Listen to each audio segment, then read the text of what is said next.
Hey everybody, we are back from our trip, and so today I'm going to do a video about something that I've been promising to get to pretty much from the beginning, which is a video about the mechanics of how you go about washing your cloth menstrual pads.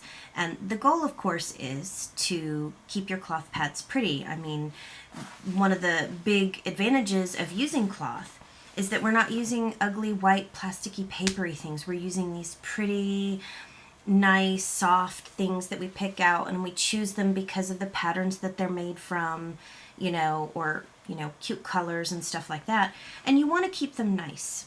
So that's, obviously I'm going to talk about that. The other thing is you want them to be hygienic, and you want to have a process that's not really labor intensive, that's not going to just make your entire life about washing them. And I found when I first started that most of the instructions I could find on YouTube or talk to people about is that people would give you a really intensive process for how to wash one pad at a time. And I don't do that. I put all of my pads in a wet bag as I go through my cycle. I will remove the pad, let's pretend this is a soiled pad that I've just removed, and you fold it like this, and you snap it closed in the back like that, so that you have this little packet where you're not touching anything on the inside that you don't want to touch, so that's kind of hands-free. And then you put it into a wet bag. I strongly recommend that you get a wet bag like this. This is a bag that I got from an Etsy shop called Crafty Nook. Is that not adorable? But anyway, a wet bag, on the inside, they're lined with this PUL, which is polyurethane laminate. It is a waterproof material, so there will be no leaking from this bag. And if for whatever reason, I've never had this happen, but if you have something in here that gets dirty on the bag, you can just wipe it out.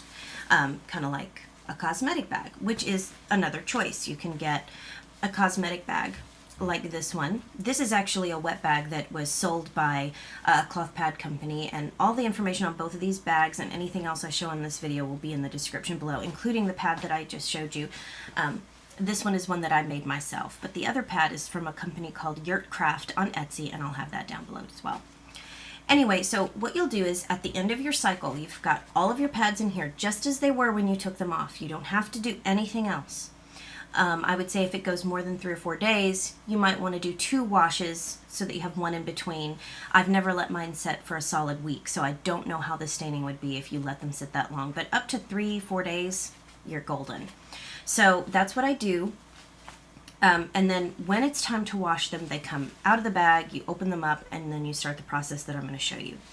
Now, for those of you who may be concerned about watching a video like this, the unique thing about doing this video right after I get back from my trip is that I use cloth pads not just for my cycle. I also use them, as I talked about in my Come to Cloth videos. I use them for stress incontinence and also as panty liners. So I have pads coming home from this trip, because normally those would just go in the regular laundry because they don't have staining, they don't need to go through the stain treatment process I'm going to show you. But this gave me an opportunity to do this video in a way that nobody has to see anything they don't want to see. There's not going to be anything objectionable. There's nothing in this video that's going to make you feel all weird or be too much information. This is going to be just a procedural video with pads that I actually did need to wash, but you're not going to see anything you don't want to see. So please don't have any fear about that in this video. However, I have been able to demonstrate with a sink full of pads, which is the reality of how you'll be handling them if you do them my way, the entire process from beginning to end. And I think that's important because it'll help clarify and answer a bunch of questions for you. So let's go ahead and get into the clips. I took this video this morning downstairs in my bathroom. The audio doesn't work very well down there, so I've had to do a voiceover, and I hope that's not too distracting. But let's go ahead and get into it.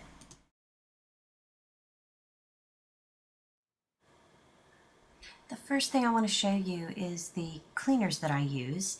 These are not detergents, they're stain fighters. This first one is OxyClean, and it just has the oxygen power in it. You can get any name brand of an oxygen cleaner. This is just the one I use. This is Fell's Naphtha soap, which is a stain remover, and it can be purchased for less than $1 at Walmart or any other kind of department store. When you start this, you're just going to fill up about half a sink with cold water. Do not use hot. Hot can set protein stains, and blood is a protein stain, so that's kind of a no-no. That's why we use cold water only. I tried to keep this less water intensive than other processes I've seen because I don't like wasting too much water if there's no need. So all you need here is about a half a sink full of cold water. And this, you're going to take about a tablespoon, maybe even less than that, I'm putting a little back, into the sink of the oxy powder. You don't need the soap yet, just the oxy powder. And then agitate it a little bit because the granules don't tend to dissolve in cold water without a little assistance. It'll get cloudy and a little bit of lather on the top like you see there. And that's my daughter's hand. She wanted to help. And then what you're going to do is just put the pads in face down. So that the stained area, you know, if these were soiled pads from a cycle, you would want the stains to be down in the water. So you're going to put them all in there. Now those just came out of my wet bag, and I'm just demonstrating with a couple here that, you know, you'd be unsnapping them and just putting them face down in. And the only thing that's important at this stage is to make sure that they all get soaked completely through. And that you get everything, you know, well saturated with the oxy cleaner water. Now this process is going to leach out most of the blood and the things that people don't really want to touch. And you're going to leave this here for 2, maybe even 3 or 4 hours, depending on how badly they're soiled.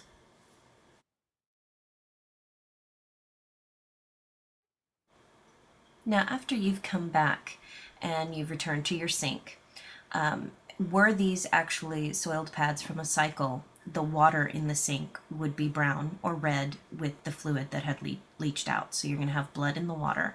Now, I'm not a big fan of touching that. So as you can see, I've started to drain the sink. And that's really all you need to do is just wait for the water to go down.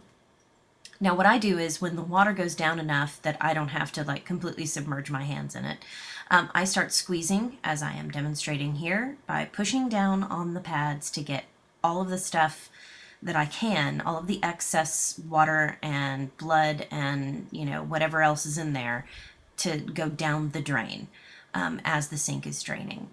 And the reason you're going to do this is because, you know, my goal with this system, especially for beginners, is to make this as, you know, painless as possible for people who are not used to dealing with this. Quite frankly, it doesn't really bother me anymore. But just, you know, this was my idea of a way that you could minimize your actual physical contact.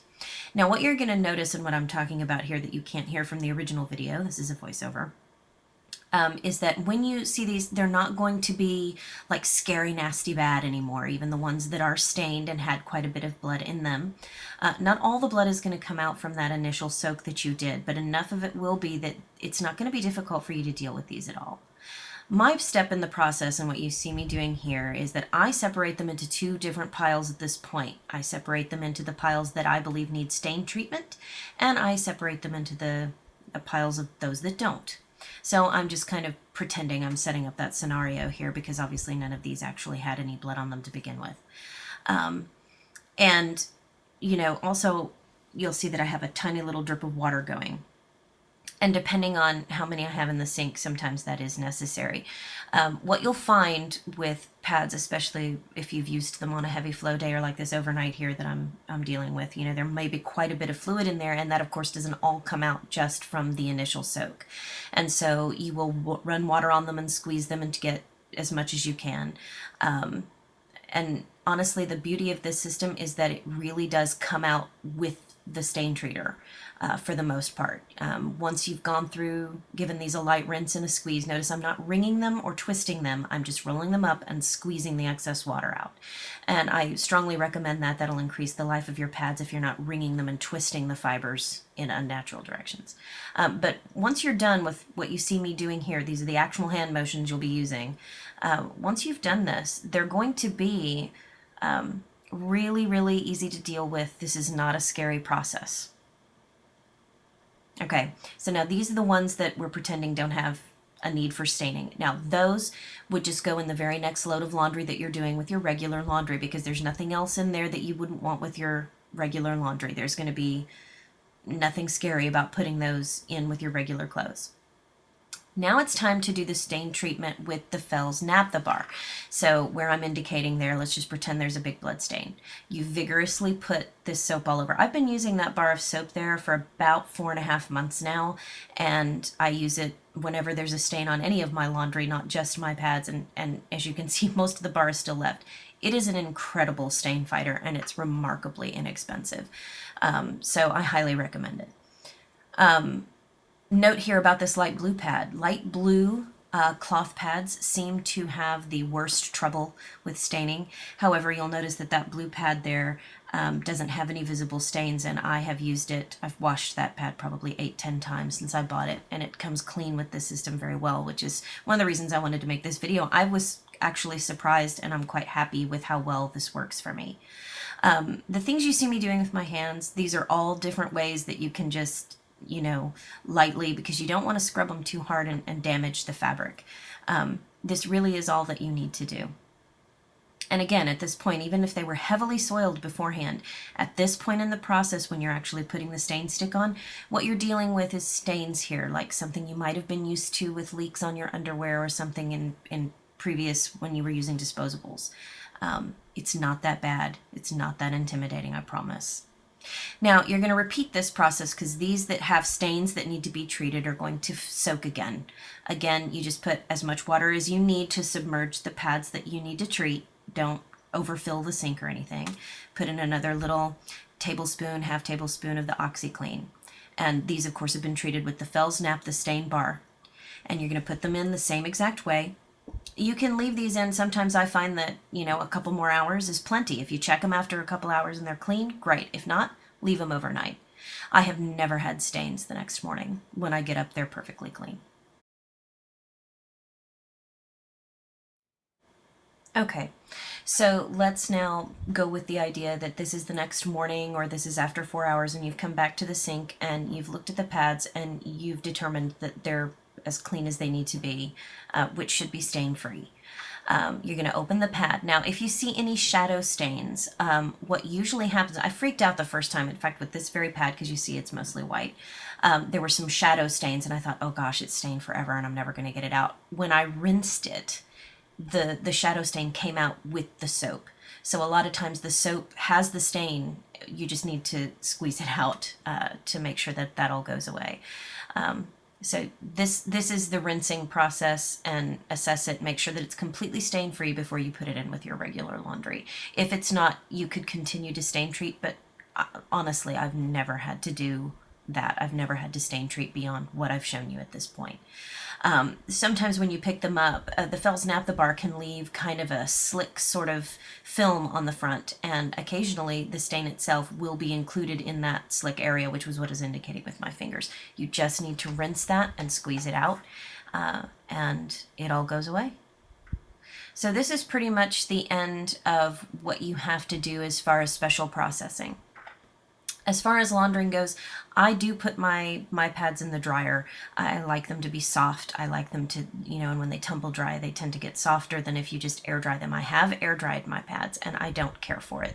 But if that's important to you, you're welcome to do that. I just feel like I'm already doing laundry anyway. I'm not wasting energy by just adding pads to that load, and it's just really not a big deal. I hope this was helpful. I really do. This system works very well for me. I'm very happy with it. And I wanted to show what it looks like when you're dealing with a sink full of them. So let me know what you thought in the comments. Don't forget to subscribe to the channel, and I will see you again very soon. Thank you so much. Bye-bye.